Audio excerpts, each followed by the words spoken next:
pod on Monday, we will have the offensive episode coming out. So what we're going to do, and before we get into that, actually, this podcast is once again sponsored by FanDuel. One bet I really like for this weekend is the 49ers total over. I think it's at 47.5, the 49ers and I think the Cardinals. Just going to be a shootout, I feel like, so get in on that. But what we're going to do with this episode is we're going to break it down by position. We're going to start at the interior defensive lineman. David's going to give his overview of what Rutgers should be looking for in an interior defensive lineman. I'm going to go through the guys that I kind of mined through connections to Rutgers, whether it be local or whether they have former teammates on the team or whether we recruited them at some point. And then David will break down a little bit of specific individual players. But David, I said a lot there. Thanks for joining us for this special edition. Thanks for having me, Mike. I think that this is it almost feels like cheating to be even talking about players who are on other rosters that aren't in the portal. But, as I've kind of talked about with Larry K, as we move more and more to this almost club sports model, club soccer, club basketball like we see around the world, this is just where we're going, and we just unfortunately or fortunately, depending on how you look at it, have to embrace it. And this is what, a lot of teams talk about the professionalization of college sports. This is what NFL teams do. They have a player personnel staff that are assigned to specific teams throughout the NFL to know every player on every practice squad, every player who's a potential cut candidate. And how do you think they develop who they want to target in the trade market? It's because they have these written up scouting reports. They know what these players can and can't do. They've watched them on film. So this is what colleges are doing too in a lot of places where they have lists of guys that they would potentially target. Some of the schools that are a little more insidious or, taking this information and actually back channeling during the season. But let's talk about what Rutgers should be looking for in an interior defensive lineman who might play at a lower level or might not be playing a ton at the Power 4 level. What would you be looking for in an interior defensive lineman? Well, the high end is you want a guy who's explosive off the ball. And one thing that's nice about defensive linemen is sometimes as guys get bigger and more comfortable in their body, they actually do look more explosive. Whereas at other positions, like a corner, a lot of times what you see from a guy at a freshman level is kind of like how explosive he is, and he's maybe trying to put on weight or something and maintain. Whereas with defensive tackle, some of these guys, think for local North Jersey fans, Snacks Harrison, right? He didn't play a high level of college football and then became an all-pro in the NFL. So sometimes you can find the explosive athlete. Now, of course, in the transfer portal, when money's involved, you got to be able to pay to play that type of game.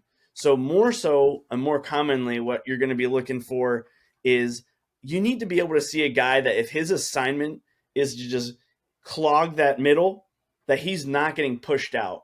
One of the terms we often use on the defensive line is somebody got washed down, which means things are kind of out of their control. The entire pile kind of pushes them. But a really good defensive tackle or a nose guard, depending on your alignment, is going to be able to hold his position, even if he's got one guy pushing on him and maybe some secondary action also in that same area. And so to me, if you're ever getting blown off the ball ever, then you're probably not going to be able to play at the Power 4 level if you're playing at a lower level. It's kind of hard to see things like hand placement, and maybe some of that is a little bit more coachable with better coaching. So I don't worry as much about that. But for me, if a guy can't sit down and hold his ground at a lower level, there's no way he's going to be effective in the Big Ten. And then if you get lucky, maybe you have that personal connection, maybe you recruit this guy to high school or his brother or you're friends with his coach and you can get one of those explosive guys, then sometimes you can get that one as well. I mean, we saw, for example, success stories like Rutgers got Michael Dwumfor, who was not playing that much at Michigan, but that was a great success story. He's been playing in the NFL. There's a guy who was maybe a little undersized for even at the NFL level, but for a team like Rutgers, it was, a great find. And they've had some other success stories at the defensive tackle spot. Malcolm Ray, probably in a similar mold where, he was chasing guys down from behind, against Michigan State last year. So maybe you can get that, but if you're going to a lower level, you really got to see a guy who's really, really doing well at their school.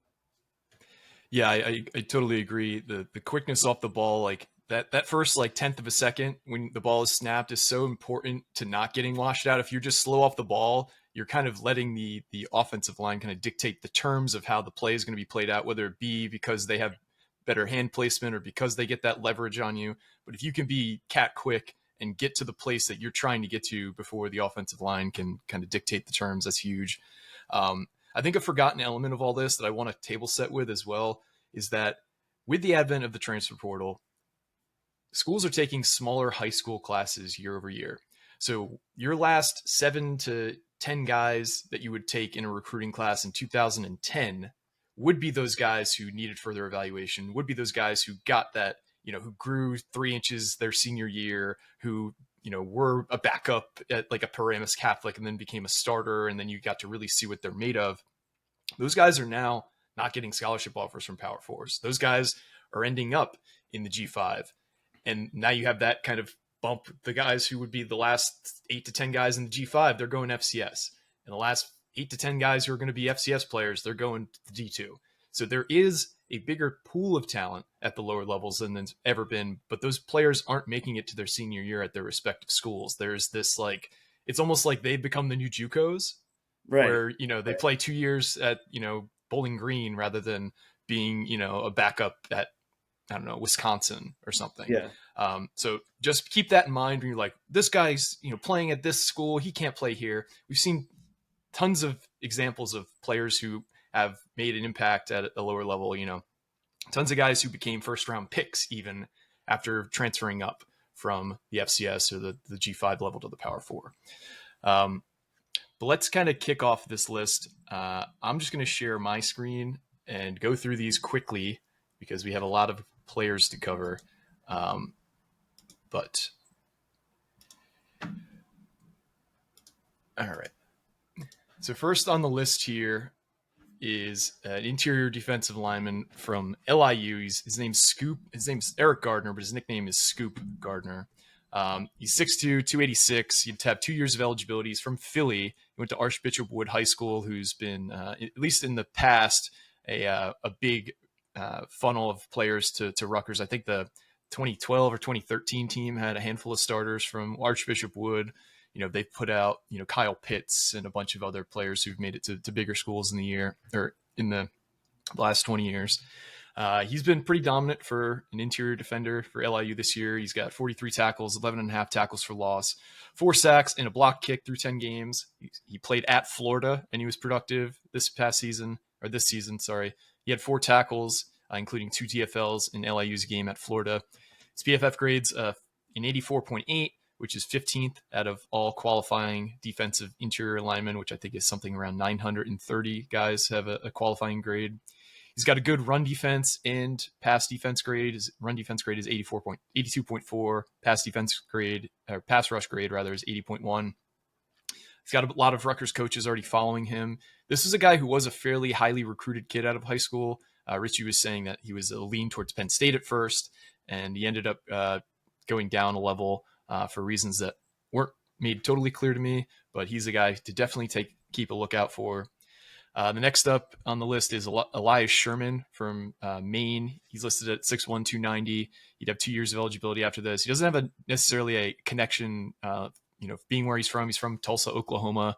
But he also played at Central Missouri before transferring to Maine. So I think it's also something to look for when a guy transfers up and is still productive. That's a good sign. This season, he's got 39 tackles, 9 TFLs, 5.5 sacks through 10 games.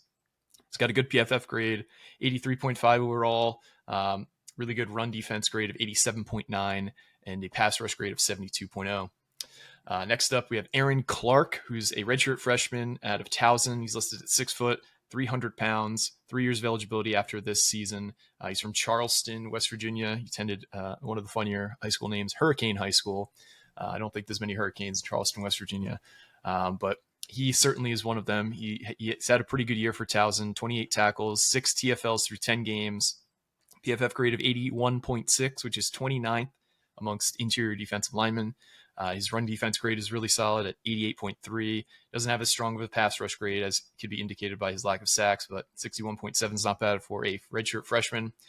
Next up, Julian LeVenture from Akron. He is a redshirt junior. He's listed at 6'1", 270. He might be a little light for this, what Rutgers should be looking for, but he's from Upper Darby, which is pretty close to Rutgers, about an hour and 15 minutes away.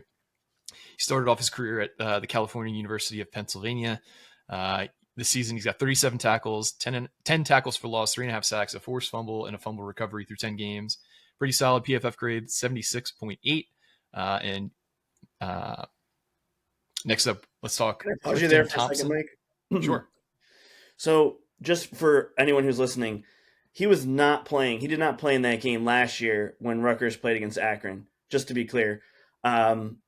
Ironically, I was actually in Philly when I was listening when Rutgers was playing Akron, and I just want to point out, like, one of the things that's kind of hard for us and any talent evaluator at times is to figure out, like, when you're looking at a school from especially the group of 5, do they have an eye for talent? Does the coaching staff have a good eye for talent?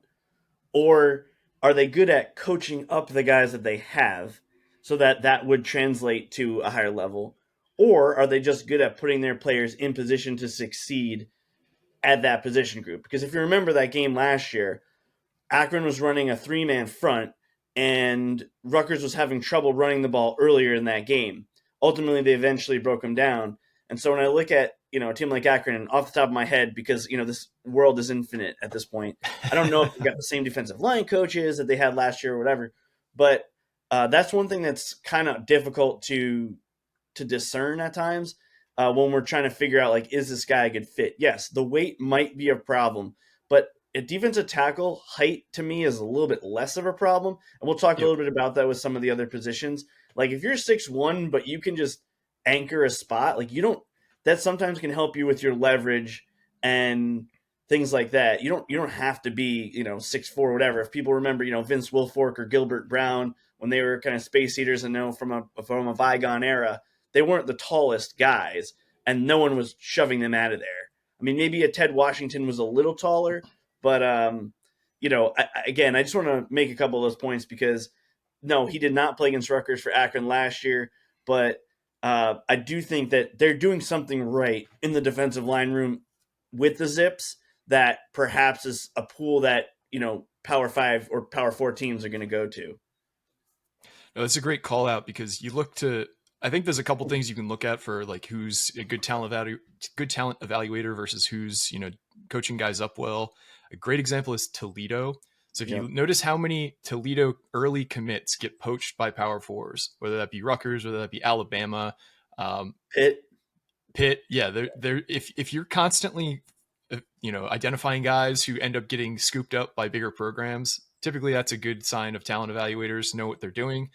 And also, they've got the pelts on the wall too. They have Quinyon Mitchell, who's a first-round pick. If you look at their defense this year, they're second in the country in terms of yards per play allowed. I think they're only allowing 3.7 yards per play or 3.9 yards per play. They're only behind Ohio State.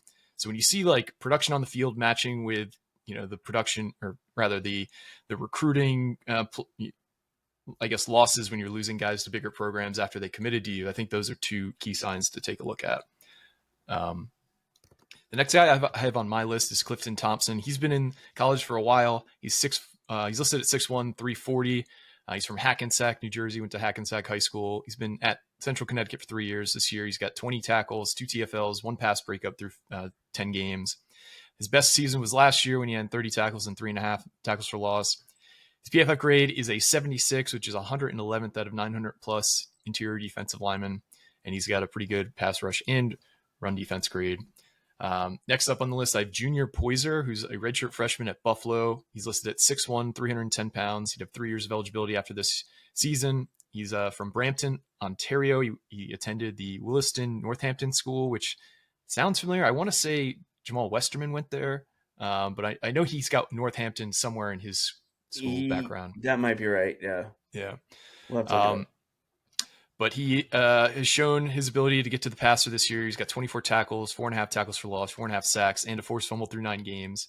He has a PFF grade of 69.2, which is 336 of interior defensive linemen. But he's got a pretty elite pass rush grade of 81.8.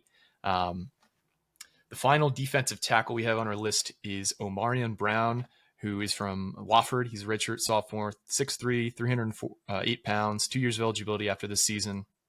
36 tackles, 6 tackles for loss, 2.5 sacks, and a forced fumble through 10 games.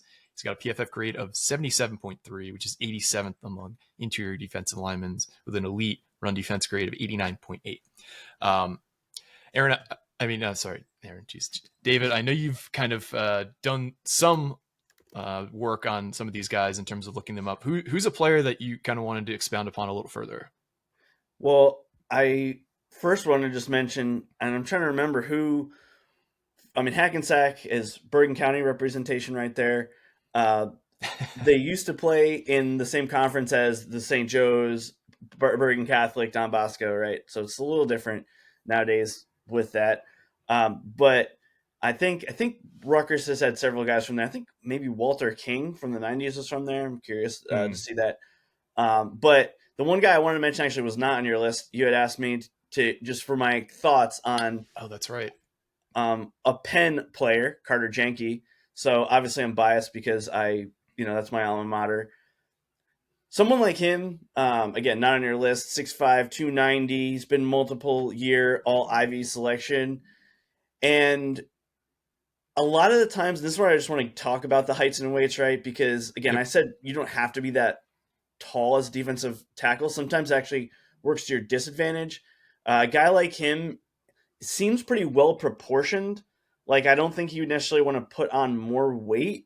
And sometimes it's hard, like watching the film, unless you really can see these guys in person. We're actually talking offline about even among Rutgers players, if you see side by side, and it's actually the same with basketball. Like, I'm always thinking, like, how tall is Bryce Dortch really? Like, compared to maybe some of the other guys, when he's trying to play as a center. I think, like, Jenke is not a guy who's going to give you, like, huge pass rush, but really you'd have to watch a lot of film on it to see, like, is this a disruptive person?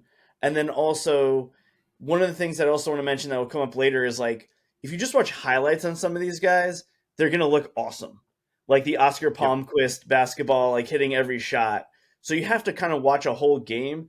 And in case of Penn, like, I watch most of the games.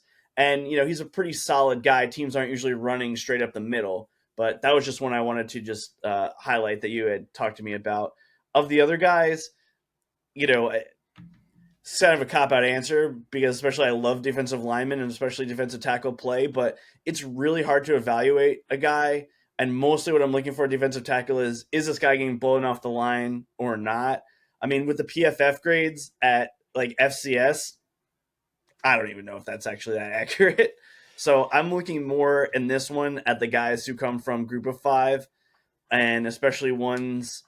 I mean, I guess the one that's most interesting to me is Junior Poyser from Buffalo, because I think he's kind of thick. Maybe he would even lose weight or put on better weight in a program like Rutgers, assuming that those numbers are accurate.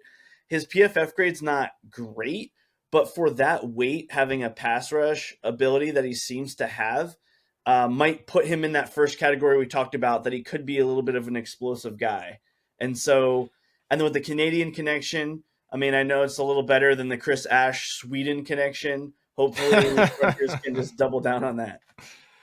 Did a Swede ever, like, play a meaningful snap, given how much they spent recruiting those guys? So of the 3 or 4, the one who probably played the most was Robin Jutretten.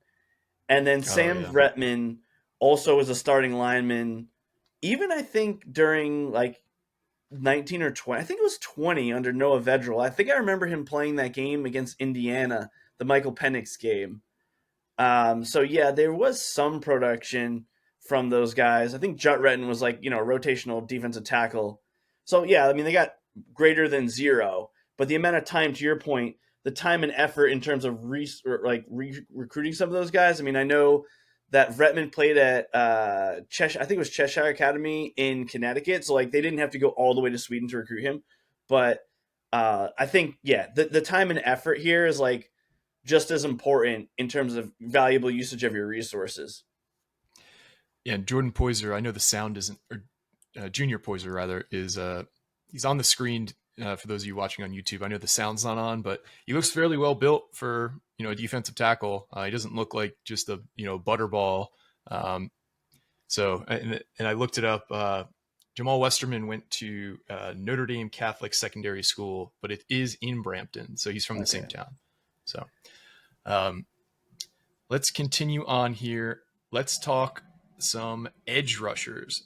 Now, this is, I think, the position that Rutgers will need to really do the best job of evaluating in the portal, because while I think the players that they got weren't bad players this offseason at the edge rusher position, I think they might not have been the best fits for our scheme or utilized in a way that could take advantage of their talents to the best of their abilities.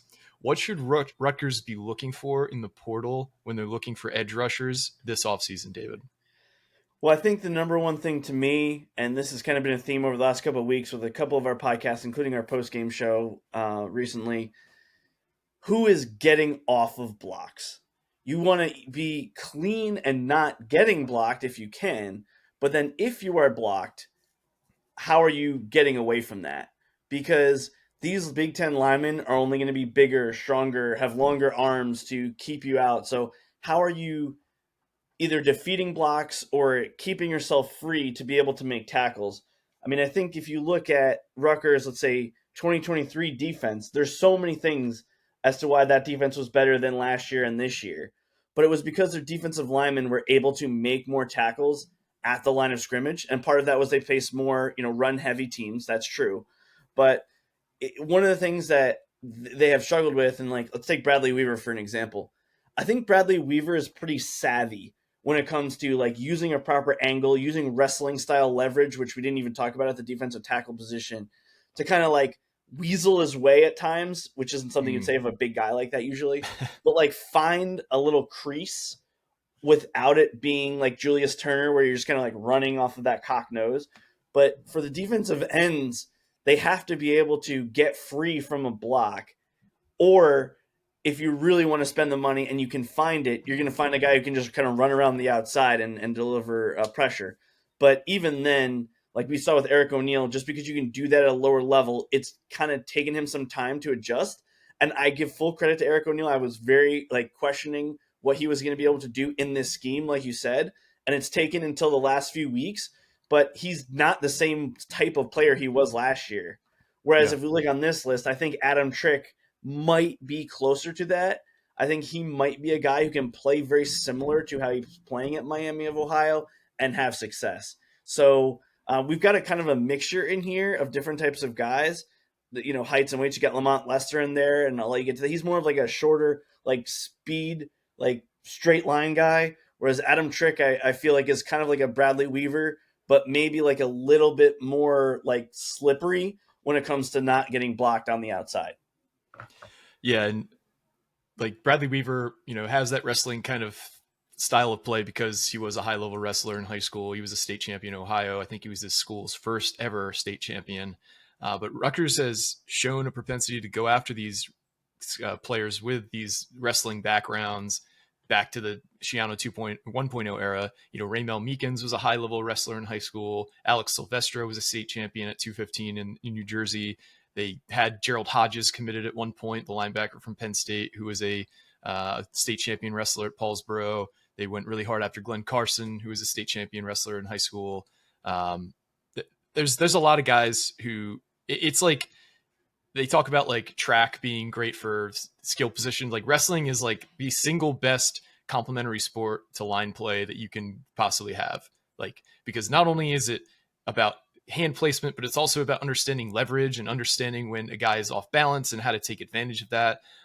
Where if you're just kind of like a big guy who doesn't have that background, you can have a significant weight disadvantage as a defensive lineman if you have the understanding of that leverage and the ability to kind of take advantage of it. Yeah, I mean, I think that now we're starting to see guys a little bit mixed martial arts too that might have alternate backgrounds too. Some of these guys are probably going to come up with more like when we were growing up, you just did karate, maybe kung fu, like kind of was starting to become popular. But now you might see some guys with obviously Brazilian jiu-jitsu or even probably some Muay Thai training that doesn't translate directly, but it's more a case of doing physical contact with your body in different ways is also probably going to help you reduce injuries. Yeah. That's one of the other things when you look at a lot of these wrestlers. Is I know Bradley Weaver was a little banged up at the beginning of the year, but that's fine. But it seems like their bodies are more used to being in awkward positions in contact that makes you a little bit more resistant to injury than maybe some other guys coming from other sports. So I'm hopeful that, again, Rutgers can find somebody. Do you want me to just talk about Adam Trick real quick and just jump right into Yeah, him? let's go for it. So Trick, we were scouting him heavily prior to that game when Rutgers played Miami of Ohio earlier in this year. But what I really liked from him, because they had played Wisconsin in the first game, was he was like a wrecking force for Miami of Ohio in keeping Wisconsin down. I think that game in it was 17-0. I think it ended up being, if I remember right. Yes, yeah, And but that was like 7-0 going into the fourth quarter. yeah, he was just, I mean, we know Wisconsin didn't turn out to be as good as, everyone had expected, but he just knows his body really well. That sounds kind of like an awkward thing to say, but for his size, like he's generally able to just get loose. And at times he'll take a route all the way around the outside of a tackle, but at times like he'll be able to cut inside without, like, he has multiple pass rush moves, whereas some of the other guys on this list don't. So I really like him. I imagine he'll get a lot of interest from a lot of teams, especially in the Big Ten, because do I think that he'll be like a dominant player? No. But do I think he'll find himself on a two deep of a Big Ten team, or maybe even an SEC team come next year? Yes, I do. Yeah, because not only do you have multiple, uh, you know, teams in the Big Ten who have played him directly with Wisconsin and Rutgers, but this is a guy who's been productive over multiple years. They also played, I believe, in his freshman year, Miami of Ohio, or sorry, Northwestern as well. So Miami basically plays at least one Big Ten team a year. So he's got a lot of tape against that kind of player that you might not have for a guy like in the FCS who might have one game against the Power Four team in their whole career. Right. But to talk about Trick a little bit, he's 6'4", 249. He's a redshirt junior at Miami of Ohio. He's from Dayton, Ohio. He went to Wayne High School. He didn't really have a ton of production in his first 3 seasons, but he's kind of exploded this year. He's got 40 tackles, 10 tackles for loss, 6.5 sacks, an interception, 2 pass deflections, and 2 forced fumbles through 8 games. He's played 2 Power 4 teams in Wisconsin and Rutgers. He had 6 tackles against both. He had 2 tackles for loss against the Badgers. He's got a really, really good PFF grade, 91.9, which is 6th amongst all edge rushers. He's also got a pass rush grade of 92.1, which I believe is one of the top in the country. He's also got the connection with the Rutgers coaches, because both Colin Farrell and Julian Campenny both played against him multiple years in the MAC. So this kind of is one that makes too much sense. Rutgers coaches have had direct looks at him, but like David alluded to, he's going to have a lot of suitors. So Rutgers is going to have to really do a great job of selling themselves to him. Next on the list, I have Andrew Zock, who is a true sophomore at Mercer University. He's listed at 6'2", 250 to have 2 years of eligibility out of high school, or after this season. He's from Sintra, Florida, and he attended a high school called North Marion. He originally signed with Navy out of high school, so he was an FBS recruit, but he ended up at Mercer. He was a 2024 FCS All-American, and he was also the conference freshman of the year. He was second team All-Conference last year as well, and he's just been dominant this year. 34 tackles, 16 tackles for loss, 11 sacks, 2 forced fumbles, 3 pass breakups. Got a great PFF grade of 90.0, which is 14th amongst edge rushers, and he's got a pass rush grade of 91.3. And this is a clip against Alabama here, where he's able to kind of diagnose a play really quickly and make a really athletic play to get a tackle for loss. Another play against Alabama, another tackle for loss. You just beat the tackle there. This is playing against one of the top FCS teams in the country in North Dakota State. Just beats his man. And how many times do we see Rutgers get beat by a play like that this year, where the edge doesn't read the quarterback well?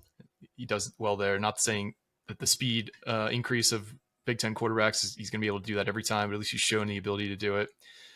He's also a former teammate of current Rutgers safety Chris Joins. So he's got a teammate who's played with in the past. He's going to have a ton of interest, though, given his production, even at Yeah, lower I mean, level. he kind of reminds me of that explosion we saw from Eric O'Neill over the last couple of years at lower levels. And I'm not sure if it was just, the banging in the Big Ten for the whole season as to why, we don't see that same burst like off of the line. Yep. From we hadn't seen it from Eric until the last couple weeks. But I mean, this guy looks like maybe his weight, if he's really only 250, like he's not gonna be able to play every down. Like Yeah. that's gonna potentially be a problem. But like we talk about at a lower level, are you dominating? Are you impactful? And it looks like teams should not be running that read the defensive end, try to beat him at his level. Now, if he's guarding a Big Ten quarterback or even like I think he could probably take down Parker Navarro. Like he probably has that athleticism. But Daquan Finn, even that's not a Big Ten quarterback, but I think maybe he could run away from him. Like we saw Rutgers Yeah. struggle with that earlier this year, and we'll have a whole another episode talking about just defending the QB run after the season's over. But this is a type of guy who's like you said, going to get a lot of interest as well. Next on the list, I have Melkart Abu Jaoud. He is listed at 6'5", 260. He has 1 year of eligibility left after this year. He's currently with North Carolina. He's from Newton, New Jersey, went to Newton High School. And he also previously played at Delaware. He's a guy that we brought up last year as a guy Rutgers should target, and he ended up in North Carolina. He had a pretty productive season for the Blue Hens in 2024. He had 24 tackles, 9 tackles for loss, 6.5 sacks. But this year, he's kind of really elevated his game with the Tar Heels.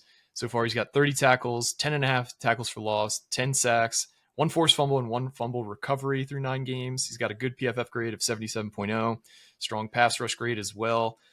He's currently leading the ACC in sacks. And he's mainly on here because I feel like things didn't quite go as well as people would have hoped at UNC this year. There was talks about, Bill Belichick talking about discussing buyout options. So I think he might be on the in the portal again after this year. So that's kind of why he's on here. Yeah, this guy, and not only that, I think like 8 of his tackles for loss have been in the last 3 games. Starting with they played against Virginia, who was ranked 16th at the time, and they lost in overtime. But Virginia was just confounded by a combination of North Carolina's like defensive scheme and just they were just stuck in the mud. The other thing about him, like he just gets better every year, and I wouldn't call this like a recruiting miss out of high school because I don't think he was that good, to be honest. No, he was not. Like this is a guy who has just got better and better and better. And then the only other thing I know, because we're going so long already just on the D line, is like you do have to take into account the instability of coaching situations elsewhere.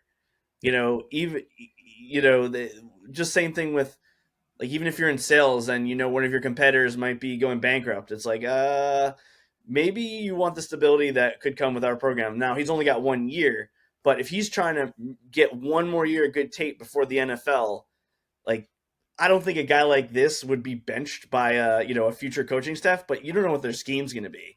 Yeah, and I think his build is such that he will succeed in the scheme Rutgers has. Yep. Yeah, he kind of looks like Aaron Lewis, but if Aaron Lewis had like that final finishing gear that he never really was able to get to at Rutgers.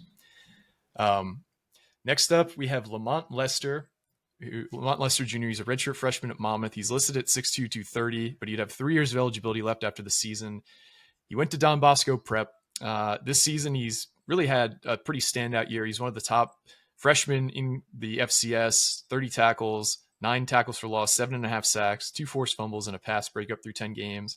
Great PFF grade of 88.8, an elite pass rush grade of 90.7. You need to obviously add some size, but to put up these kind of numbers as a redshirt freshman, I feel like is pretty noteworthy, especially given for a New Jersey guy. I do think it's a little concerning that, he was from Bosco and wasn't able to get more interest than just Monmouth. Usually if you're at that level and you're kind of tapped out physically, if you're playing at one of these big schools, but clearly he's been productive, and this is against Charlotte. He got a sack. So Yeah, Who knows? my thing with him is like I'm just not sure how many moves he has, but he's pretty young. Like that's one of the Yeah, things that you did a good job highlighting. When we're talking about this is like if he was in his fourth year, I'd be worried. yeah, But he's that's still no. pretty young, and he's kind of a tweener, like linebacker, D end coming out of high school. So it was also if you see his tape from high school, he's playing as a linebacker. So I feel like there is there might be a diamond in the rough with Lamont Lester, even though right now like his sacks to me come from him just being able to get lower and faster and just kind of shoot around a tackle who, Big Ten lineman might be taller, quick, like a little bit equals like quickness, but with longer arms that might give him more trouble. But Yeah, and again, this is a younger guy. So if you can get him, there might be some untapped potential here. yeah, and for these kind of guys, you'd want to go like the Mashoud Giwa route, where you come in and you see that they can produce at the lower level. It doesn't mean they're ready to start at the Power Four, but they've shown enough potential where if they get a year in the weight room, if they get a year under Power Four coaching, that they could elevate their game to a productive player at our level, but not necessarily in 26, maybe 27 and 28. Um, Next up here, I have Nadame Tucker, who's a redshirt senior at Western Michigan. He's listed at 6'3", 250, and he would potentially have 1 year of eligibility if he sued NCAA to get an extra year for JUCO stuff that a lot of guys have done. He's a New York native. He went to Teaneck High School. He previously played at Houston and Hutchinson Community College. This season, he's been a revelation for the Broncos. He's at 38 tackles, 15 tackles for loss, 9.5 sacks, 3 forced fumbles, and a pass breakup through 9 games. But if you went the route of Diego Pavia and Jetty Ladd, he'd probably have 1 more year. Great PFF grade, 91.9, and a pass rush grade of 92.8. New Jersey kid, if he wants to get a year of Power 4 tape under his belt, this is his opportunity. Next up, I have Josh Stoneking. He's a redshirt sophomore rather, at Furman, 6'3", 264 pounds. 2 years of eligibility left after this year. He's from Morriston, Florida. He went to Dunellen High School. Super productive kid this year. He's leading the FCS in tackles for loss with 19. He's got 12.5 sacks, 2 forced fumbles, a pass breakup, and a blocked kick through 10 games. So he's just putting up stats in every column. 86.0 PFF grade, which is 24th amongst edge rushers. 77.8 pass rush grade, and an 80.6 run defense grade as well. Sekou Chroma is a senior at Temple. He's listed at 6'3", 280. You have 1 year of eligibility left after this year. He's from East Orange, and he went to East Orange High School. He also played at Monroe Community College. This season, he's got 14 tackles, 4 tackles for loss, 3 sacks, and 1 pass breakup through 7 games. He's got a PFF grade of 75.0 and a pass rush grade of 77.3.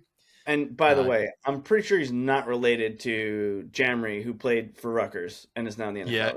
Okay. I don't think so. Jamry, I believe, was from Maryland. That doesn't mean they can't be related, but I don't know. Out of Maryland, yeah. Yeah. I don't know if they're related. That's a good question. Justin Townsend's up next. He's a redshirt junior at Columbia. He's listed at 6'1", 255. He'd have 1 year of eligibility left after this year. He's from Randolph, New Jersey, went to Randolph High School. He's been very productive in his career at Columbia. He's got 90 tackles in his career to go along with 33 tackles for loss and 19.5 sacks in 31 games at Columbia. Second all-time in career sacks and third career all-time in TFLs at Columbia. PFF grade of 70.7. This is really just, I don't think he could be a starter necessarily at Rutgers, but he could potentially be a depth piece. Josiah Graham's next up, another Monmouth pass rusher here. He's listed at 6'5", 250. He's got 1 year of eligibility left after this year. He's from Newport News, Virginia. He attended Menchville High School, and he also attended Emory and Henry University before he got to Monmouth. This season, he's got 25 tackles, 9.5 tackles for loss, 9.5 sacks, 4 forced fumbles, and a pass breakup. PFF grade of 78.3 with a pass rush grade of 86.4. Next up, we have Let me take a pause on Graham real quick. Go for it. Graham looks tall. I think he wears number 99. When you watch the Monmouth film, he's the first guy you notice on their defense, even more than Lester. And so they often also play the same position, actually. And so I think he's a type of guy where if you can feel pretty confident that like burst will translate. Like he's 6'5", brings the energy. You see he's excited there for his play. Yeah, he's That's pretty huge, common Sam. if you watch a lot of their film. Like I think he's a type of guy who, when playing with other Big Ten linemen, it might also raise his game if teams can't be committing both a tackle, a tight end, and or a back to him. That's a good call out because when you can see him isolated, like you just saw there, he's clearly just more talented than a tackle at the FCS level. But when he does get chipped and when he does kind of have double teams constantly, it's a lot tougher to get a clean evaluation. Um, but Camden Bird is next on the list. He's a redshirt junior out of Richmond. He's listed at 6'3", 245. He'd have 1 year of eligibility left after the season. From Ashland, Virginia, he attended Patrick Henry High School. He's a preseason Patriot All-League selection. He's got 26 tackles this year, 10 tackles for loss, 7.5 sacks, 3 forced fumbles, and a pass breakup. Got a good PFF grade of 75.0, and he's got a 77.3 pass rush grade. Malachi Davis is on the list here with Toledo, the aforementioned Toledo, who's done a great job overall of evaluating talent. He's listed at 6'4", 255. He'd have 2 years of eligibility left after the season. He's from Holt, Michigan. He showed a pretty good improvement from his redshirt freshman year to his sophomore year. He's got 8.5 tackles, 4.5 sacks through 9 games this year after forced tackles for loss and 2 sacks in 24. He's got a good PFF grade of 79.9 and a pass rush grade of 79.3. Local kid in next, Franco Milano. He's a redshirt sophomore out of Stony Brook. Listed at 6'3", 270. He'd have 2 years of eligibility left after the season. He's from Brewster, New York. This season, he's got 23 tackles, 6 tackles for loss, 4 sacks, and a block kick through 10 games. PFF grade of 80.0. And finally, for our pass rushers, we have Ibrahim Duara. He's from Coastal Carolina. He's a redshirt junior, listed at 6'3", 260. You have 1 year of eligibility left after this year. He's from Philly. He attended Boys Latin Charter School, and he previously played at Shippensburg. And after a lack of production in 24, after transferring up from Shippensburg, he had 1.5 tackles for loss, and 1.5 sacks. This season, he's got 5.5 tackles for loss, 2 sacks, 2 forced fumbles through 9 games. He's got a PFF grade of 84.2 and a pass rush grade of 90.3.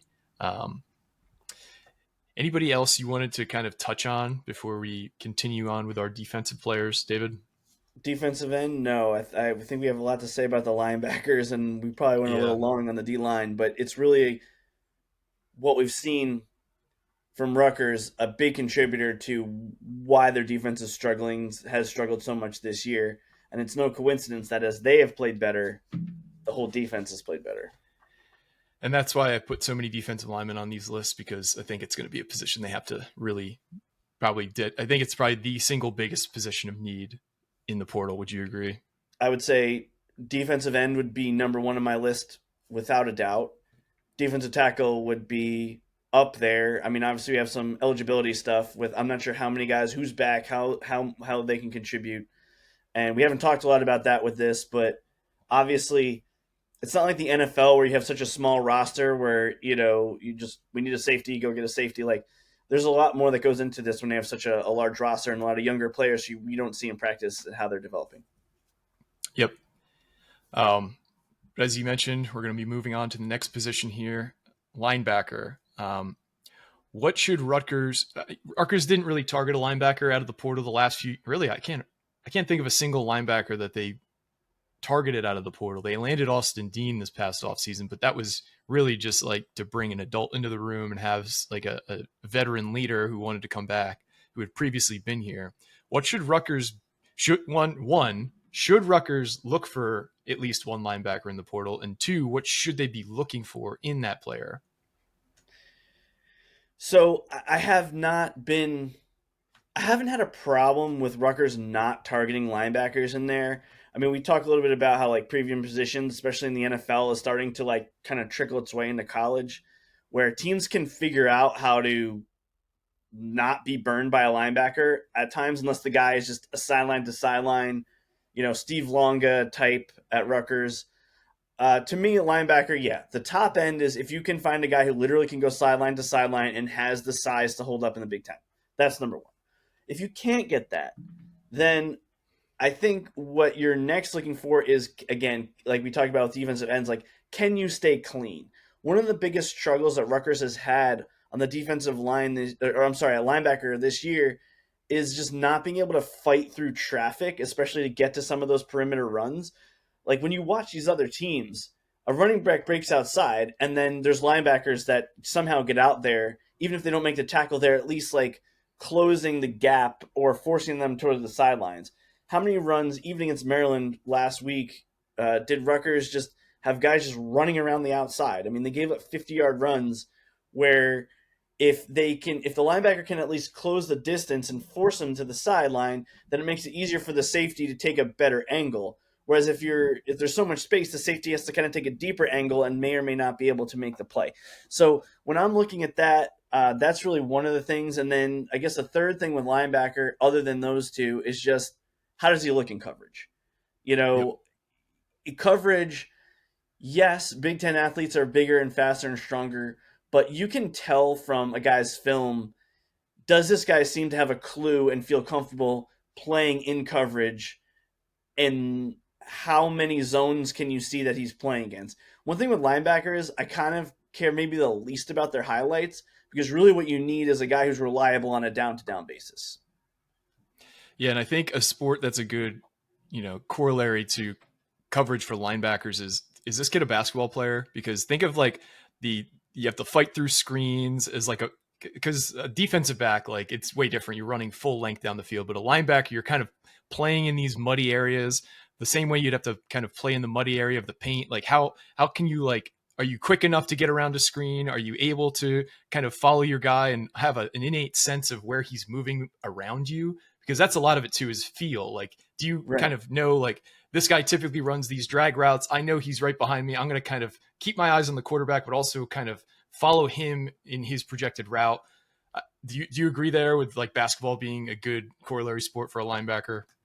Yes. I mean, I think the fighting through screens thing is pretty good, and I hadn't even thought of it in that way. But that's where you want, as a linebacker, there's a reason that they were traditionally thought as like the most football players of football players, because you have to be strong, you have to be tough, you've got to be smart, you got to be able to make plays in uncomfortable, not perfect conditions. Yep. And then lastly, one of the things I didn't mention is just like, can you take on an offensive guard, which is also kind of a basketball analogy. Like, if you're 6'5", can you just slow down a 6'11" guy long enough for help to arrive? Because you're not going to guard him. But just like a linebacker isn't going to like defeat an offensive guard usually on a running play, but can they just hold that long enough to not get blown up in a huge hole to pop? Those are the type of things that, Rutgers has had some absolute monsters playing at linebacker, going all the way back to like a Devron Thompson, or even recently with Tyrene Powell, where they could take on these offensive linemen and prevent like a big crease from opening. In terms of like sideline to sideline, even all the years I've been watching Rutgers football, I've very rarely seen it. I don't think any of these guys fit that bill. The only guys I ever remember maybe doing that was like Brian Sheridan seemed to make like every tackle when he played. And then similarly with, Steve Longa is another one. Like a Kasim Green dominant. They've had some great linebackers, don't get me wrong. He was a third-round pick of the NFL for a reason. But more you're looking for the guys that like, how big of a gravity can they have that like their area is generally under control, like Rutgers had most recently with Olakunle Fatukasi, where you felt like if the play's funneled anywhere near him, like he's going to stop the guy.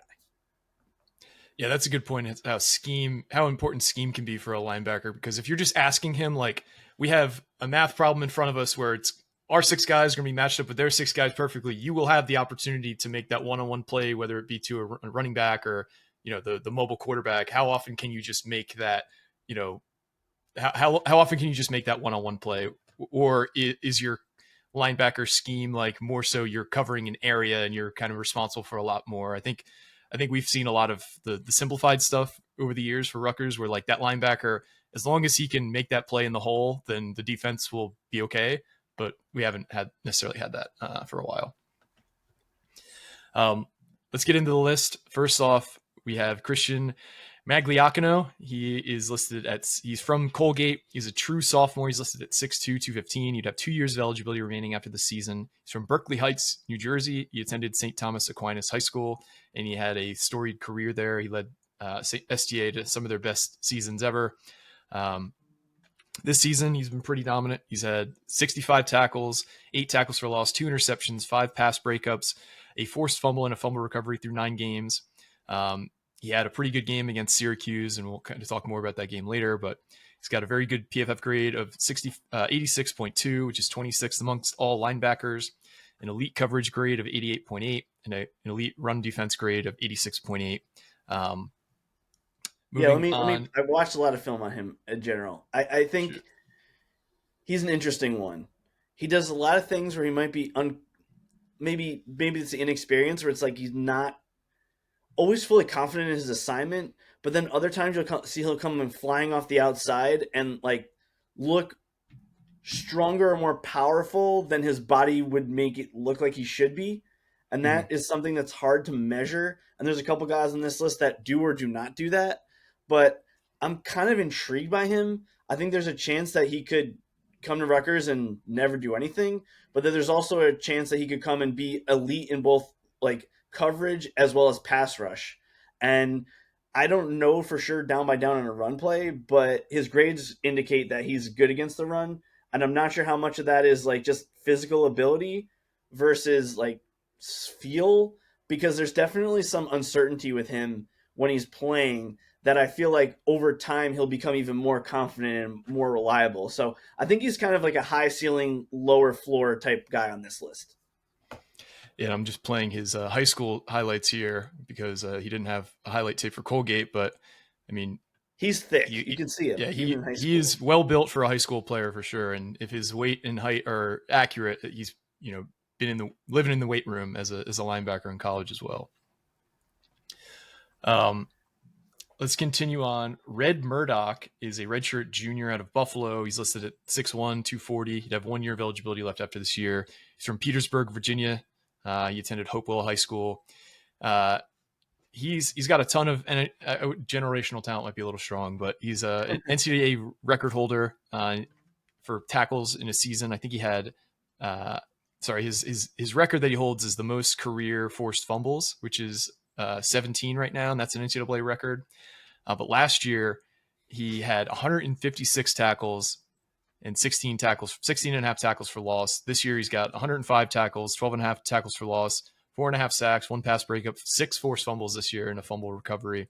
He's a Butkus semi-finalist award nominee, and he's also a Campbell Trophy finalist. PFF grade of 91.7, which is third amongst all linebackers. Run defense grade of 92.0, coverage grade of 88.6. If he decides to come back for another year, he'd be a great addition. Next up is Peyton Sealman. He's listed. Oh, by the way, real quick, just last thing on Murdoch. He had 16 tackles against Minnesota. 16. Yeah. I mean, he's all over the place for sure. And that was a game that Buffalo really kind of played above their weight against Minnesota. It was a 7-point game in the fourth quarter, if I remember right. They had some of the more ridiculous takeaways that I've ever seen. I don't know if you saw that like karate kick interception. Yeah.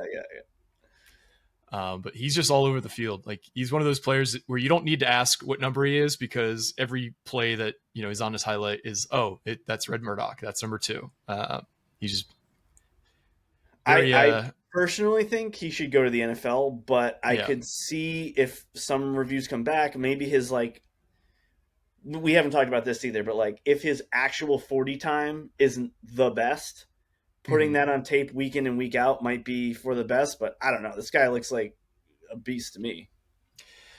Yeah, no, that's like the thing that's probably changed college athletics the most with the NIL era is like, think of like the Juwan Jamesons of the world who had one good year in college and left far earlier than they should have just because they needed to be able to make money somehow, even if it was only just like $50,000 in your signing bonus, and then your athletic career is done by the time you're 24.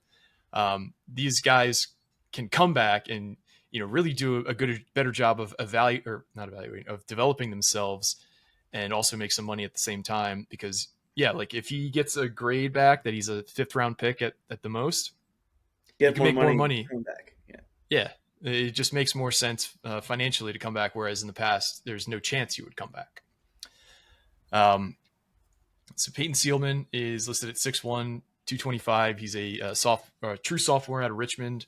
He went to Mechanicsville High School, and he's from Mechanicsville, Virginia, and he attended Hanover High School. This season, he's got 106 tackles, 3.5 tackles for loss, 2.5 sacks, an interception, 4 pass breakups, a forced fumble, and a fumble recovery through 10 games. PFF grade of 86.0, which is 28th amongst linebackers. He's got an 82 coverage grade and an 82.2 run defense grade. Kevon Sherman is a senior linebacker at Toledo. He's listed at 6'2", 236. He'd have 1 year of eligibility left after the season if he did the whole JUCO suing thing.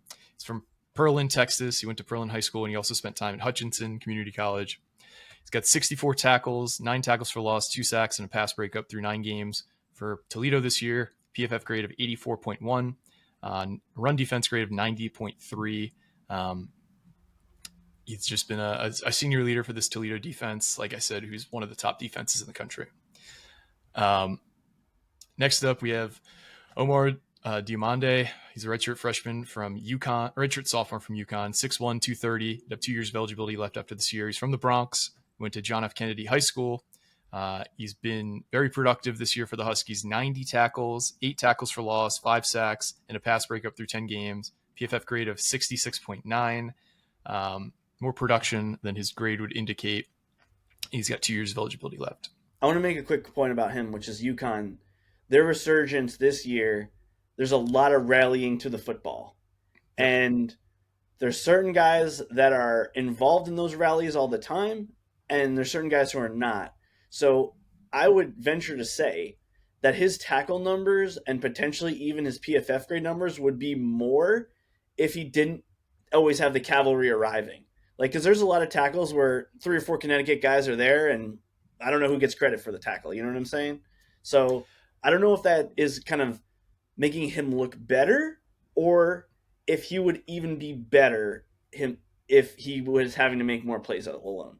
I don't know that. He's tough to evaluate.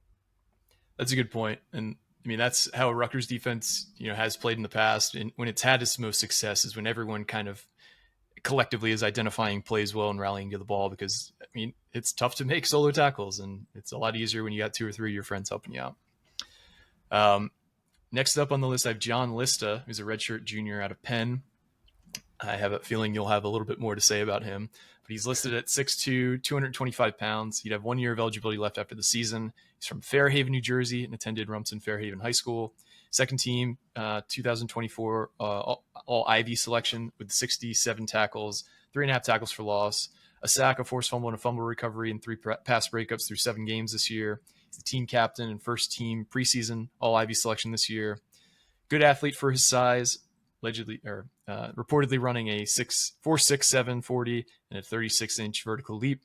He's got a PFF grade of 75.7 and a pass rush grade of 83.3. Tell us a little bit about John Lista. So first thing to note about him is that he has a lot of responsibilities in the Penn defense. If you watch, there's a lot of times where they're in effect playing a 40 front, and he's the only linebacker, or often the other guy is like not even close to him. So basically they're relying on him to make any play in the runner pass game that is in this huge area of the field. So what teams have done is they've come up with ways to, block him with 2 guys. And I don't know how effective he really is at getting off of blocks, fighting through traffic. It concerns me a little bit because there's often not a lot of traffic around him because of the way that he plays. But in terms of straight line speed and power, he's pretty good. Like you said, in a blitzing scenario, like you just showed that clip there, if the quarterback tries to roll out and he has an angle off the outside, he's very reliable. He's a good finisher too, which is something we haven't talked that much about, but we did talk about, with Eric O'Neill, especially last year. One of the reasons for his production is like, if he gets his hands on the guy, they're going down. And That's my thing with John Lista is like, I think in a good defense, and he's not asked to do too much, he can be effective. But I don't think his ceiling necessarily is as high as either the first guy on your list or really Megliacano, Murdoch, or Charlie Christopher, who we're about to talk about in a second. I don't think his ceiling is quite there, but I think he's going to give you a reliable level of play, and he's not going to be like one of the reasons that there's nobody in an area when they're supposed to be. Like I think he's a reliable player. So if Rutgers has better play from their D line and their safeties, yeah, I think it would be good. But if you're relying on him to come in and be like a leader of your defense, I wouldn't see that happening. I think there's a higher chance that a guy like MJ Johnson, Sam Robinson, or even some of the true freshmen that Rutgers has on the roster this year would be a better, like more big of like a force, I would say, at linebacker by the end of 2026 than Lista. But if you're just trying to plug a hole and have a reliable player in your team, I think he fits that bill. Yeah, you talked about him having a lot of responsibilities in this Penn defense. Obviously, he's not to toot your horn here, but you're an Ivy League player. You're probably pretty bright. We've talked about how guys didn't really seem to be playing. I wouldn't say freely is the right term, but it seems like guys were doing a lot of like processing instead of a lot of reacting in the defense this year. Do you think having a guy who has shown the ability to handle a lot of responsibilities in a defense like Penn's that would translate well to maybe he's not the guy that you would want to rely on, but because he has that background, because he's got a high football IQ, that he would be able to kind of be plugged in and it'd be more of a seamless fit than, I don't know, a guy who's really athletic but has to take time to learn the defense. I think if you watch a lot of Ivy League football, and hopefully not a lot of our watchers have to do that like I do, but the teams are coached to most of the guys are not hesitant. Like you see and go, or if you're not even sure what you're supposed to do, just whatever your gut tells you, go. There's no waiting. And so what happens in a lot of the Ivy League games is there ends up being this like huge open space because everyone made a read that like, oh, I got to go over here. So it allows for individual athletes, especially at wide receiver, which we're going to talk about when we talk about offense, to sometimes be incredibly dominant. But my thing with Lista is he would be better served going to a team that had a really good defense and they can just like kind of plug him in there and he can do what he has to do. My fear on Rutgers is that you're going to have to pair him with some other elite athletes, and I don't know if Rutgers is going to have that throughout their entire rest of their defense. Like he's a perfect guy. If you put him on last year's defense, like when they still had a lot of those NFL guys like Keontae Hamilton, Robert Longerbeam, Tyreen Powell, I think not necessarily that they definitely would have won another game than they lost, but like the bleeding we saw against like Wisconsin, Illinois last year UCLA probably wouldn't have been as bad.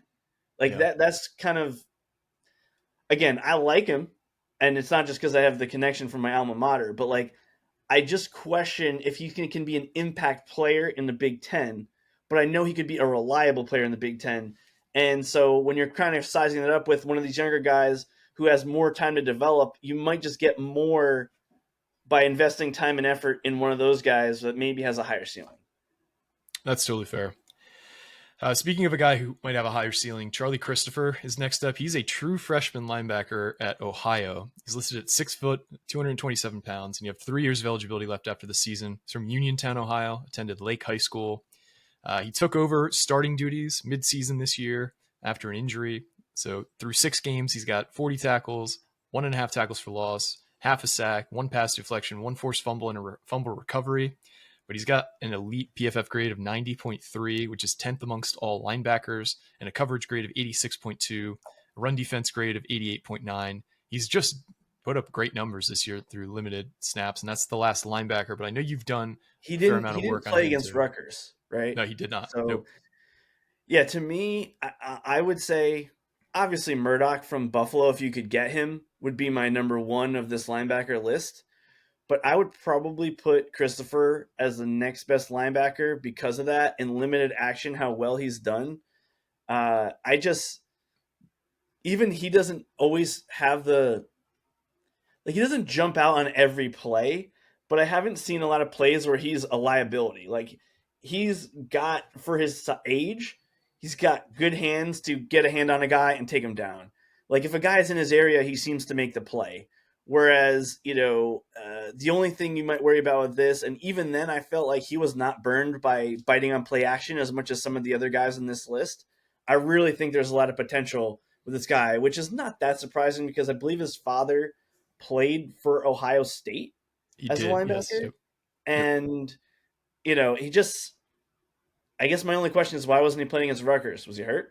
Or did they just feel like they had guys? Because they weren't stopping Rutgers. So it's not like, Yeah. You could say the other guys were doing a good job in a sense.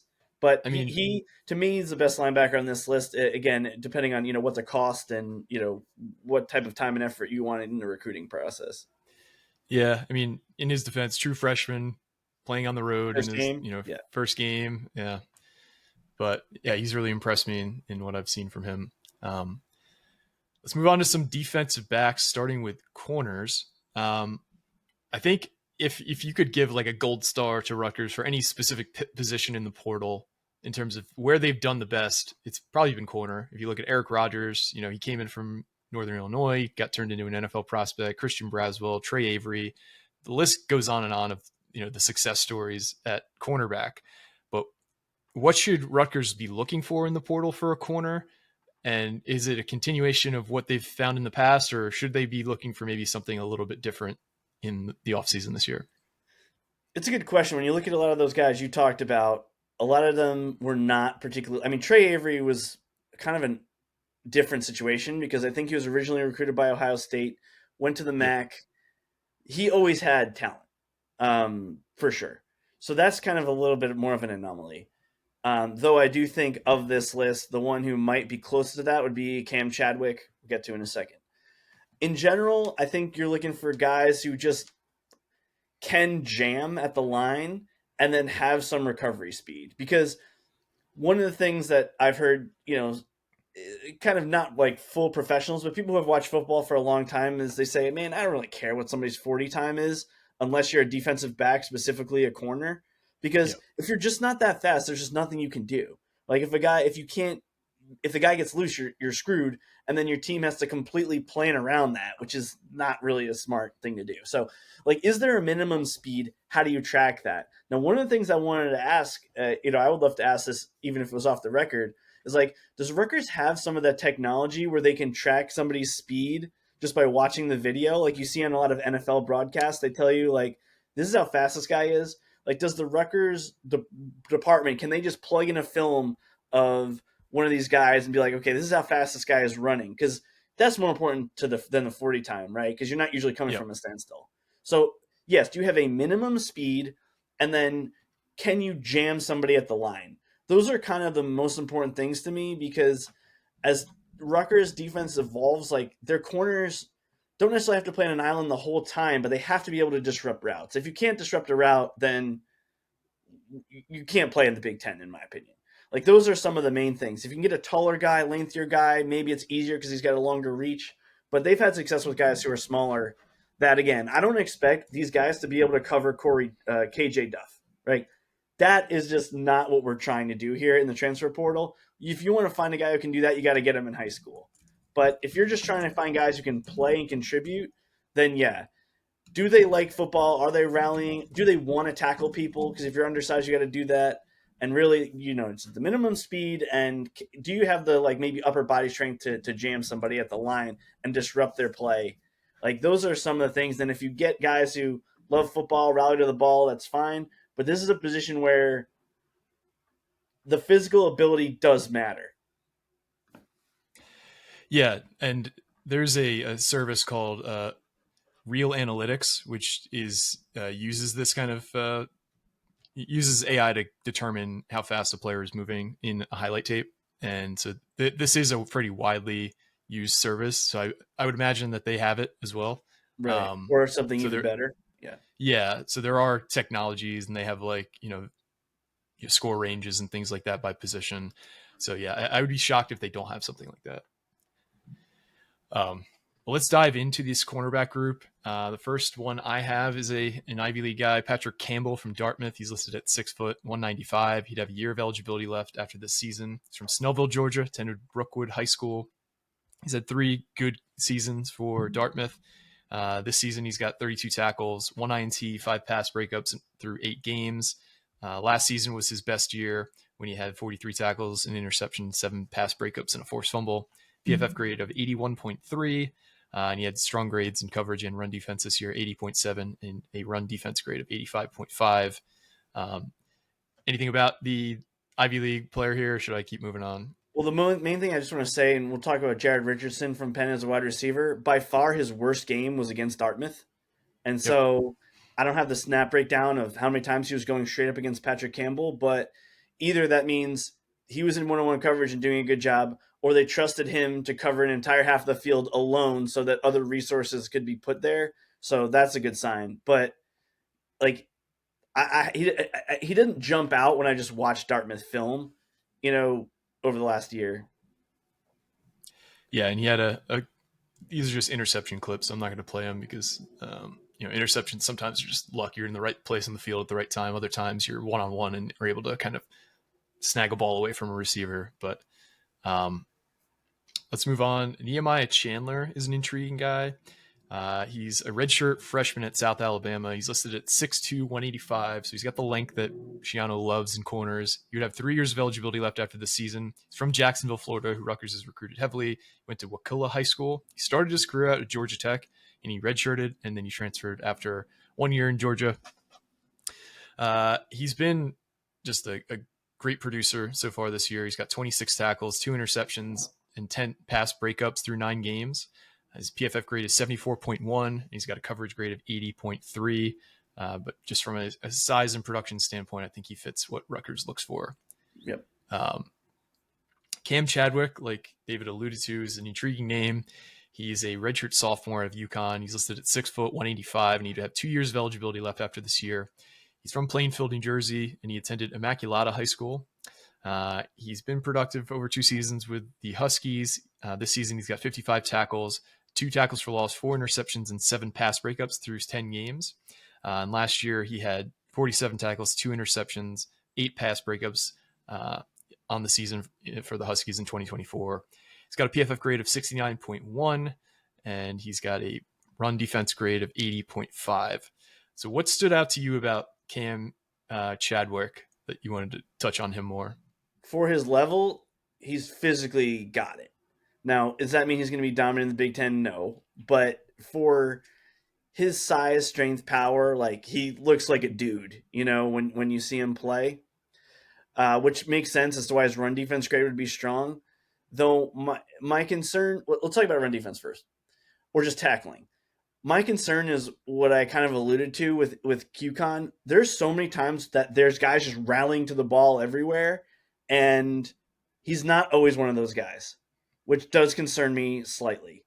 I feel like, I'm not saying he takes plays off per se, but he maybe is making business decisions at times when the rest of the cavalry is arriving. So I do think that the staff has to really be good in their evaluation. Like, is this a guy who might play with even more passion and desire if he's playing in the Big Ten? Maybe, or not. Now, in terms of his coverage score, I think it's artificially low for one reason, which is UConn's defense, partially because they're good at rallying to the football, is, in a sense, at times predictable. I think opponents know what is going to break open and what they can do against the Huskies.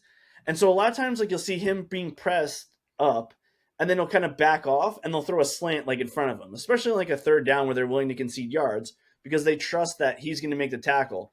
So I think he might give up more catches than some of these other guys, partially by design and partially because of their scheme, that it's not really confusing what UConn's going to do. They kind of say, hey, go out there and beat us.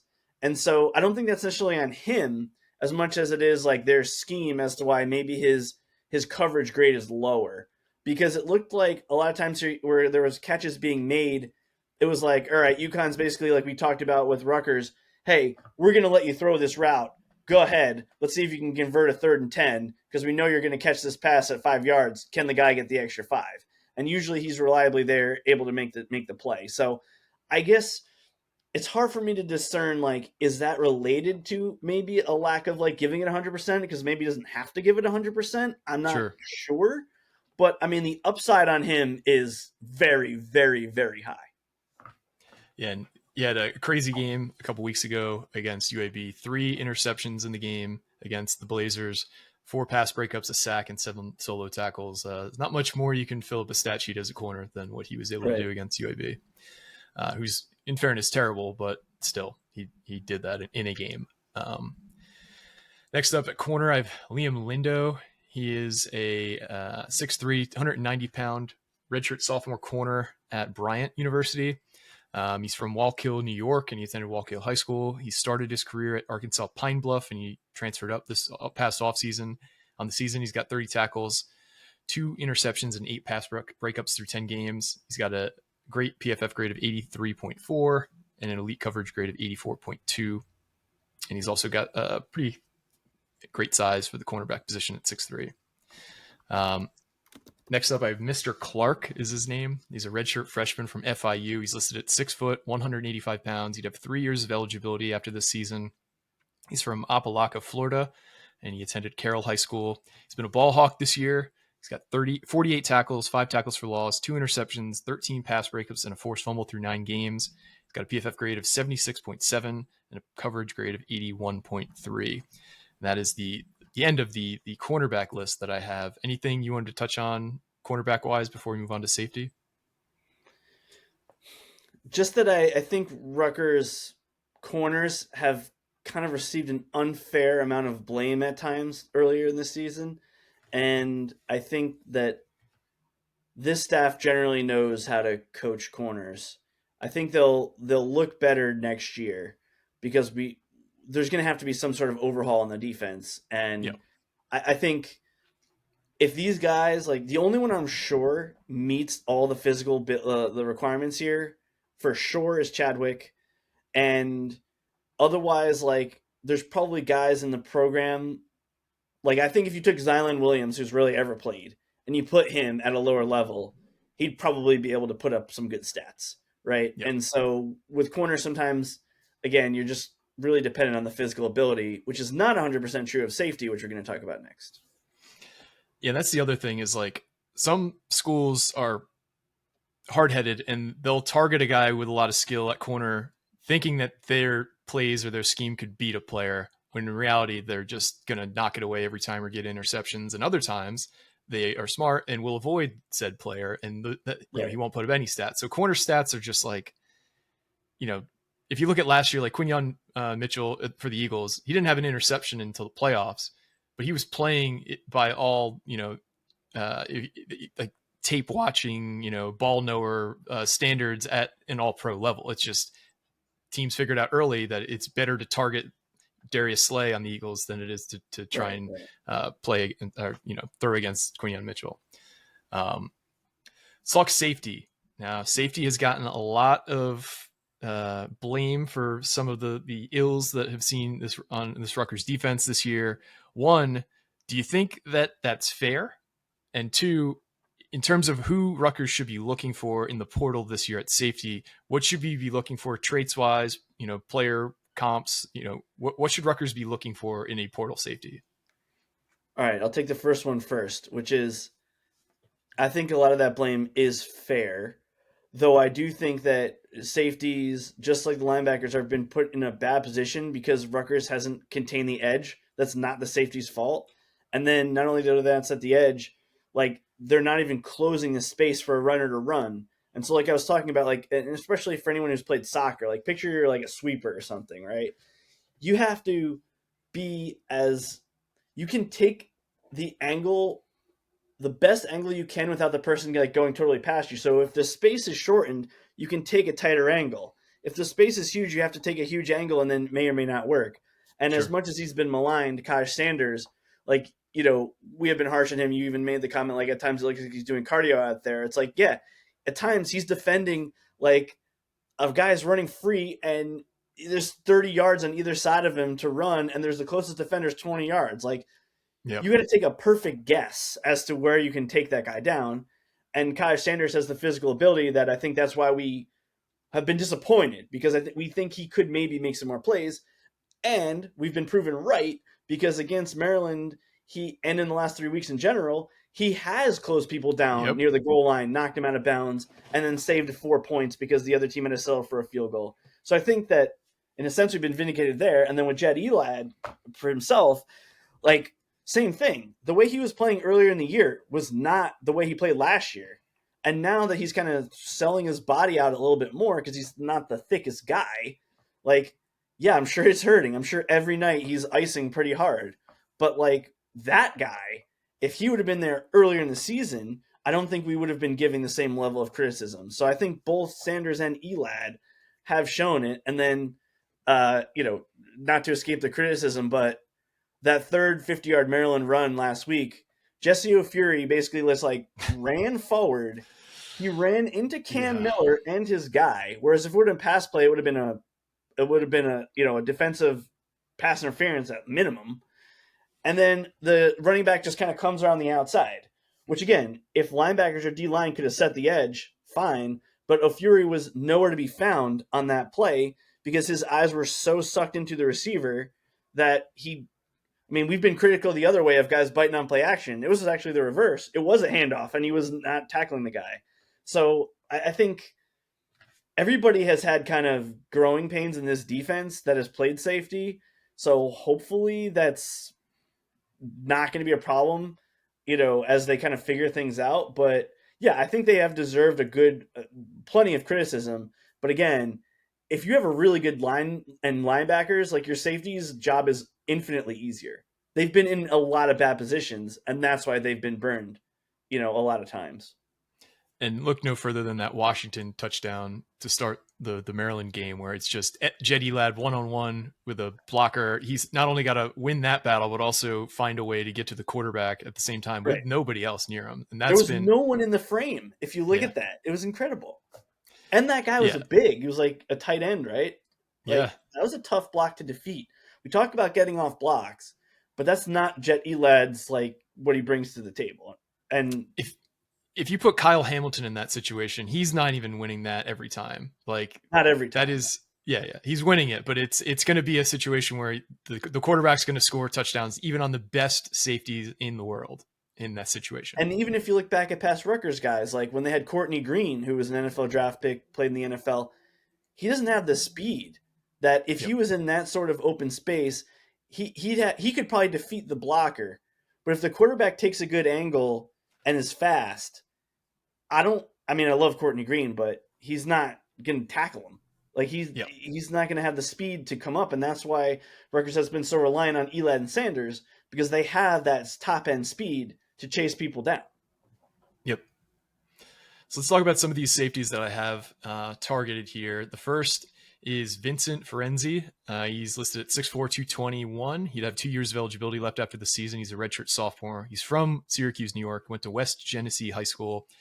This season, he's got 71 tackles, 4 tackles for loss, 1 sack, 3 interceptions, and 9 pass breakups through 8 games. He was a 2-time Patriot League Defensive Player of the Week. PFF grade is a 92.1, which places him second amongst all safeties nationally. He's got a run defense grade of 93.4, a coverage grade of 88.1. At his size and his PFF grades, I think he's an easy target for a lot of schools. I imagine he's going to have a lot of attention. If he decides that he does the thing that you hate. He bites on play action too hard sometimes. Does he? Yeah. You've watched the first highlight I was watching of their game. First highlight for the other team. He bites on the play action, abandons the safety spot, and they hit a seam route right where he would have been standing. But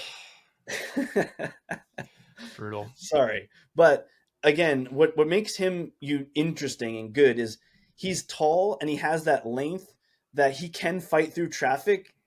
I think he would be a good fit in a 3 safety look playing closer to the line of scrimmage, because he's tall, and he uses that whole 6'4" frame. Like, some of his interceptions are like he kind of just snatches it out of the air, a ball that they never would have expected, would be picked off.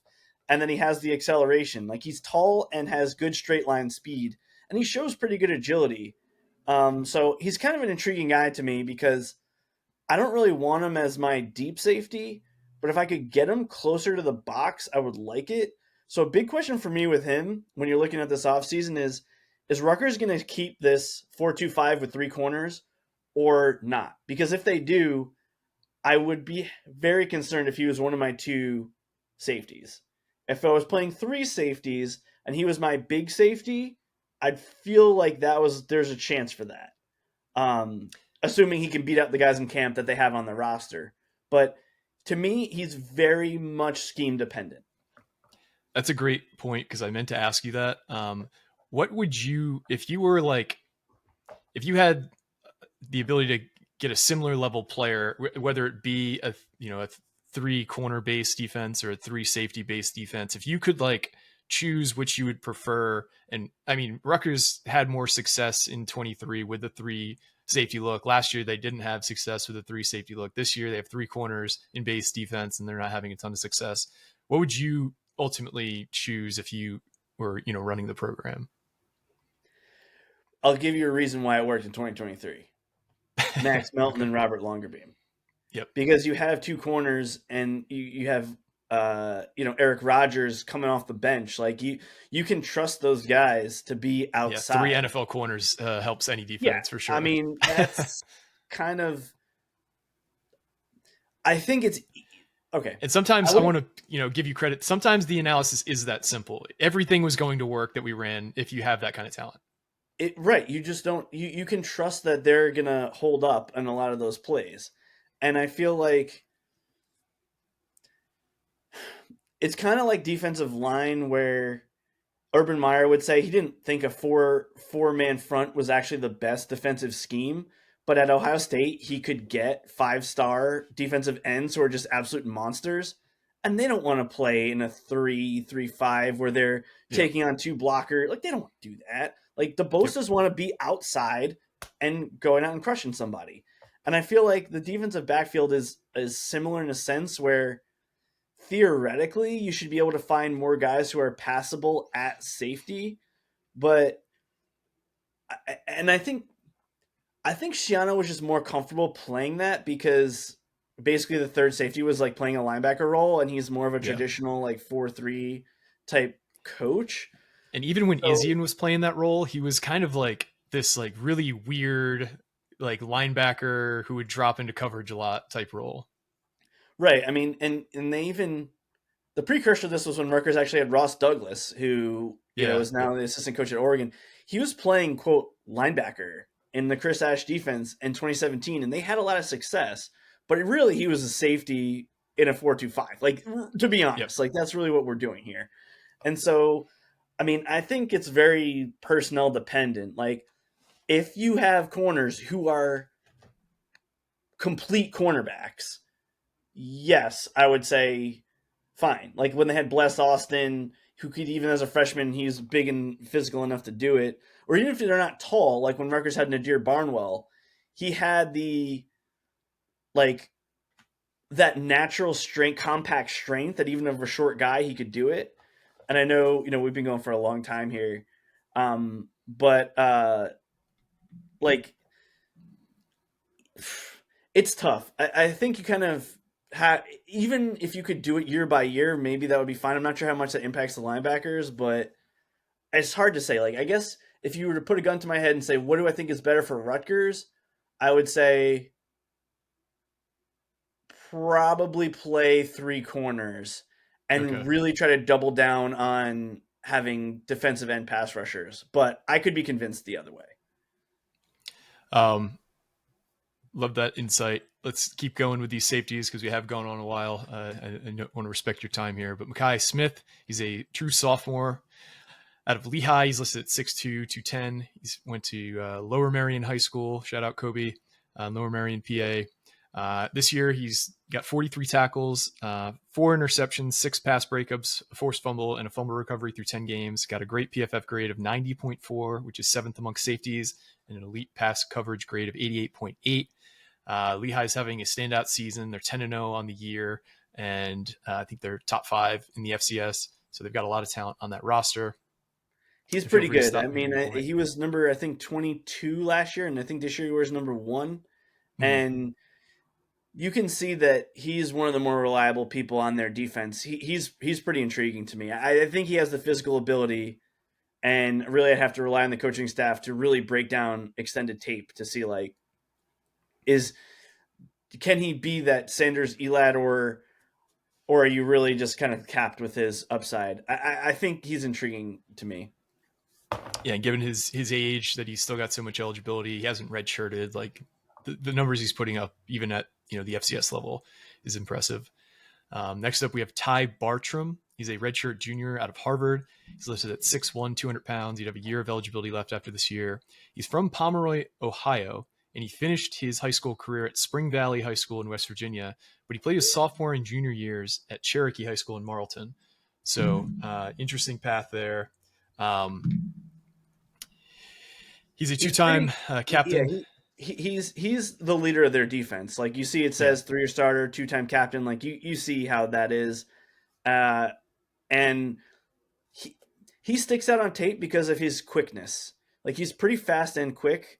I question if he's actually 6'1", to be honest, but like he's kind of like the no surprise here, similar to John Lista, where I'm just not sure if he like could really be a good starter in the Big Ten, but I would feel pretty good if he was like having to come in reserve duty like Joe Lasardi had to do in recent years, or like I would feel pretty confident that we're not just gonna the offense isn't just gonna be able to target him immediately. If the starter gets injured and he has to step in, you know what I'm saying?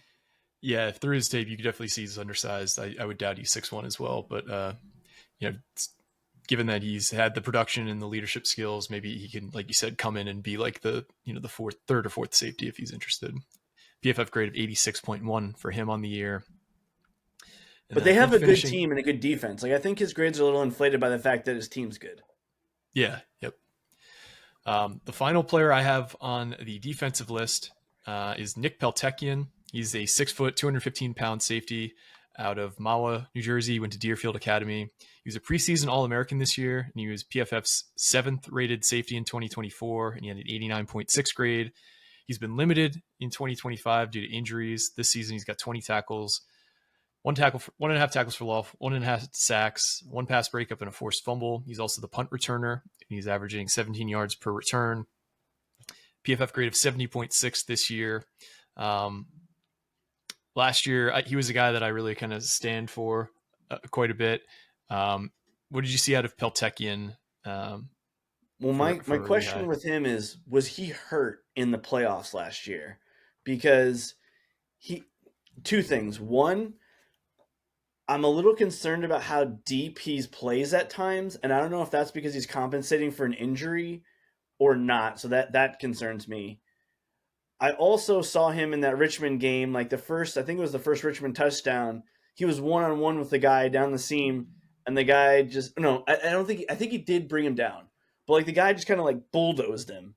And so I think with him, you got to be really confident, like if his strength is up to par, because just like with corner, you're talking about the speed, like with safety, if you're not going to be reliable enough to bring a guy down the open field, like I think earlier last year, he was better than, like you said, late last year and this year were due to injury. So he's kind of intriguing to me. I'm just not sure. Like let me say it this way.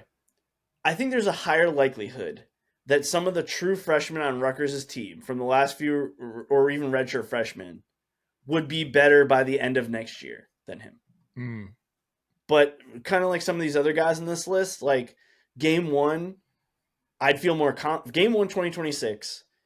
If he had to be my starting safety, I would probably feel a little bit better because he's got that experience.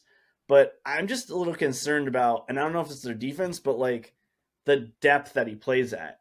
It's kind of all over the place. I don't know if that's scheme or if that's him, but there's plays I think he's too deep, and there's plays that he gets beat over the top because he's too close. I'm not sure. I would really need to watch like full games and really know from their staff what they're trying to do with him. Gotcha. Well, that covers everything defensively. And David, I want to thank you once again for joining us. We'll have another podcast regarding the offensive players that we think Rutgers should target and kind of discuss archetypes there as well. But you got any final thoughts before we head out of here? Anyone who spends this much time listening to us or digging into this is a complete sicko, because a lot of these guys may not even leave their current schools. Yeah. But, we're eye on 2026 at this point. 2 games left in the season, hopefully 3. But it's a nice, well-needed week off for Rutgers after a good effort last time out against Maryland. Absolutely, and let's hope we can find a way to win one of our final 2 games. And I think we all kind of have a certain game circled as for which one that might be. But all right, well, for me and David, this has been part 1 of our transfer portal series. Signing off.